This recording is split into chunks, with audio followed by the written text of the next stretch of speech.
Gandang umaga, Manong Ted, at sa lahat ng inyong mga taga-subaybay. Opo, kami po ay tumawag po sa inyo, gumagambala kasi may katanungan po si Chacha. Go, Cha. Good morning po, Congressman Chua. Congressman, Ay, magandang umaga. magandang umaga po. Kahapon nga po, kasama po ang inyong pangalan sa mga sinasabi nito pong mga grupo ng mga marino ni Nabalingod na tumanggap daw po nitong male-maletang pera. Nandito po kayo sa kanilang affidavit. Ano po ang reaksyon nyo dito? Alam mo, tinitignan ko to dahil unang-una yung timing nila, no, nakakaduda.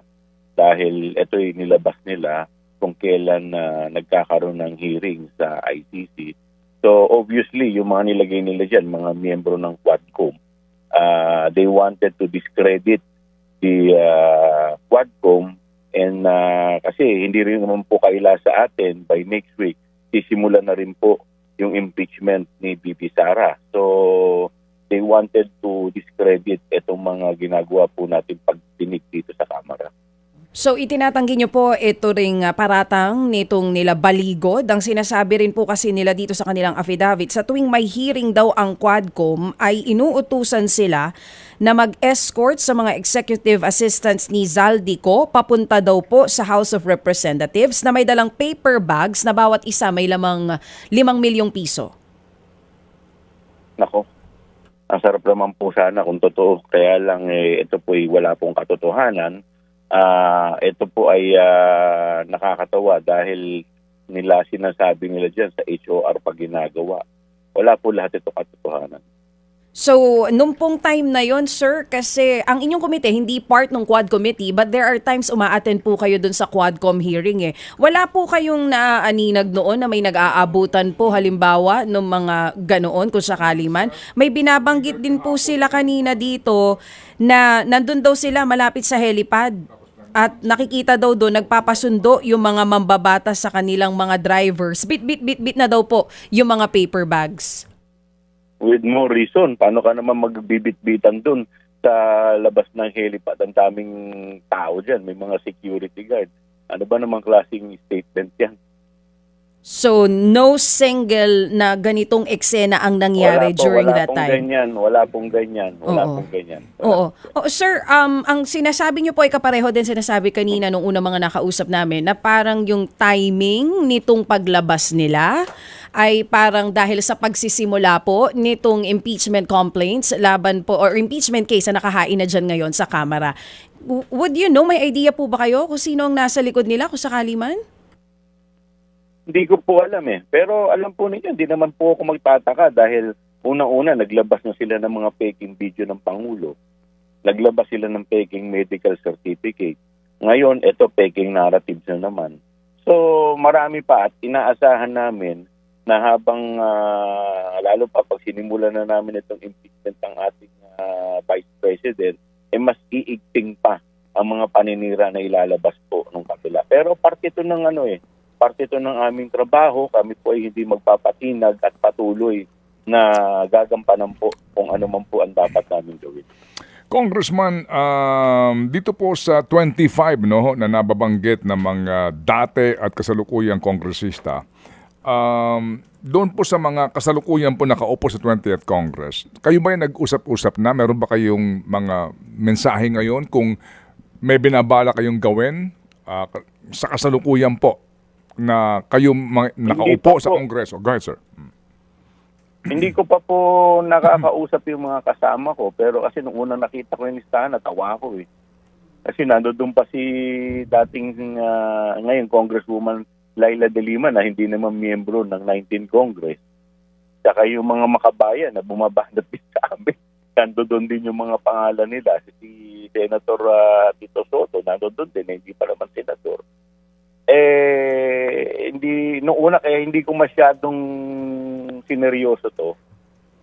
In fact, nagulat nga ako kung bakit binibigyan ito ng big deal dahil sa akin pong paniniwala parang hindi naman ito kapanipaniwala. Okay. So ngayon po, hindi kayo nakakapag-usap nila Congressman Benny, Congressman Zia, kung meron ba kayong naiisip na anuman pong hakbang sa bagay na ito? kung sakasakali, ngayon pa lang po siguro dahil may session po kami ngayon.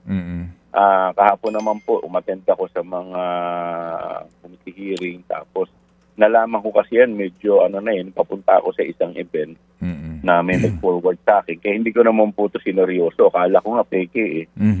So, tapos may mga pinakita sa akin, wala naman nakapirma. Opo. Tapos natawa pa ako dun sa mga nakalagay ng mga pangalan. Kaya hindi ko rin po masyadong sineryoso. Okay. Sige po. So, Congressman Joel, impeachment ni VP Sara, Monday daw po ang simula ng committee. Kayo po, Congressman, kung kayo po ang tatanungin, ano po ang inyong gustong maging pamamaraan sa pagdinig nito sa usapin po nitong mga modes available sa House para po sa impeachment ni VP Sara? Kung ako po talaga, sa first mode pa rin po ako dahil nakita naman po natin yung second mode kung ano po nangyari. Nayari po ito through technicality. Ayaw na po natin mangyari yung ganito. At saka considering na ito na rin, sinumulan na rin natin doon sa Pangulo, yung ganitong klaseng sistema. So dapat kung paano po hinandle, kung paano namin tinalakay yung impeachment ng Pangulo, dapat ganun din yung pagtalakay po dito. At kung ano yung parameters na ginamit sa impeachment ng Pangulo, dapat yun din ang magiging parameter namin dito. Opo. Ngayon, Congressman, naalala ko po, kayo na kapanayam namin dati sa impeachment po ni Pangulong Marcos, nabanggit nga ninyo yung mga requisite, no? Yung personal knowledge, mga ganun pong usapin doon sa substance. So dito po sa complaint na inihain labang kay VP Sara, if you recall, hindi ho ba ito'y hango sa naging pagdinig po ng inyong komite, basically, right? Yung pagharap ng COA doon, etc. So, dati po kasi, sa pananaw po ng iba nga, na naando na yung substance. So, in this case, ho ba, you will just, admit yung mga committee report na ginawa ninyo na basis doon sa unang impeachment complaint at no need to call all of those COA witnesses na inyong pinatawag nung una? Well, so far siguro, no, kasi hindi ko alam kung paano ito tatanggapin ng ating chairman. Siyempre, ayoko naman pong pangunahan ang ating chairman, si Chairwoman GC. Pero kasi hindi ko pa rin nababasa yung 4 na complaint. Okay. So, siguro kung meron pong karagdagang ground, siguro yun, dapat tignan din po namin.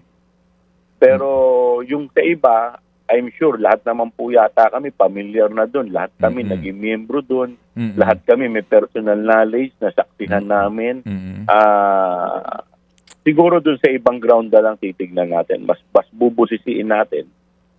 Opo. Sige po, kasi nga po, di ho ba, you adopted, kumbaga, the committee report na naging basis nga po para doon sa pag-usad nung impeachment ni VP Sara at that time during the 19th Congress. So, dito ho ba, sir, again, sabi nga po, bagamat dadaan pa ito sa proseso, pero parang ngayon, hindi ka magtataka kung talagang magkaroon ng ruling na may substance ito. Otherwise, parang kakainin nyo yung inyong ipinasang impeachment complaint noon kung wala itong substance. Tama po kayo. At saka alam po ninyo, Manong Ted, kung maalala po ninyo yung desisyon ng Korte Suprema, wala namang pong sinasabi na walang substance. They did not tackle the substance of the impeachment complaint. So, ako po, naniniwala, kung ito rin po yung ginamit ng mga complainant, masasabi po natin na may substance po ito. Opo. Yun. Sige po. So kami po ay makikibalita po sa inyo, no? Particularly nga dito po sa issue ng impeachment ni VP Sara. Salamat po,